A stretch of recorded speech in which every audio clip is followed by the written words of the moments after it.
जैसा कि हम सब जानते हैं कि हमारे देश में ये जो कोरोना बीमारी है एक भयंकर महामारी का रूप धारण कर लिया।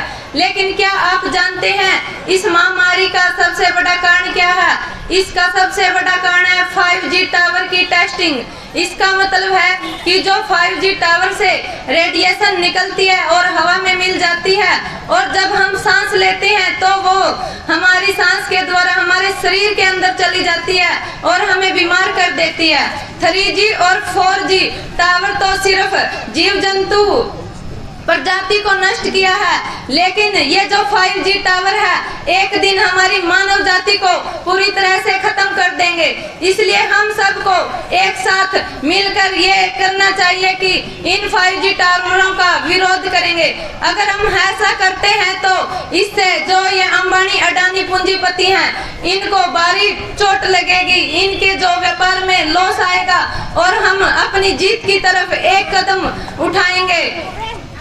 जिस तरह पंजाब में सभी लगभग 1500 टावर उखाड़ फेंके हैं, उसी तरह हमें भी एक प्रण लेना चाहिए कि इन टावरों का विरोध करेंगे और अपने देश में जो ये महामारी है इस पर काबू पाएंगे।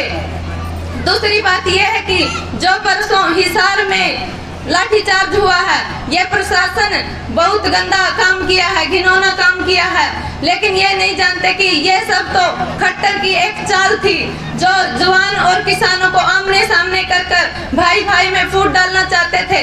इन्होंने तो जिस तरह अंग्रेजों ने फूट डालो राज करो की नीति अपनाई थी, ठीक उसी तरह उसी नीति को अपनाया है और हमें आपस में भिड़वाया है। लेकिन प्रशासन को शर्म नहीं आई जब अपनी माताओं बहनों अपने पिता चाचा पर लाठियां बरसाई। उनका ईमान कहाँ चला गया था? जो डीएसपी एसपी हैं उन्होंने तो अपना ईमान बेच दिया, लेकिन वे छोटी पोस्ट वाले लोगों को भी, छोटी पोस्ट वाले जो ये सिपाही पुलिसिए हैं उन्हें भी दबाव में डालते हैं और हम पर हमला करवाते हैं। इसलिए ये सरकार एक बात जान ले कि इस बार तो हम निहत्ते थे, लेकिन अगली बार वो अगर खट्टर वापिस हरियाणा में आएगा तो हम उसका विरोध निहत्ते नहीं बल्कि लठ और पत्थर से करेंगे।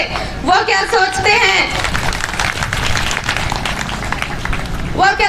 कि दोबारा फिर हमारे आंदोलन को कमजोर करेंगे, लेकिन ये उसकी भूल है। अगर वो हमारे बीच में आएंगे तो हम उसकी लाश तो क्या, उसकी हड्डी तक नहीं मिलेगी गंगा में बहाने के लिए। जय हिंद।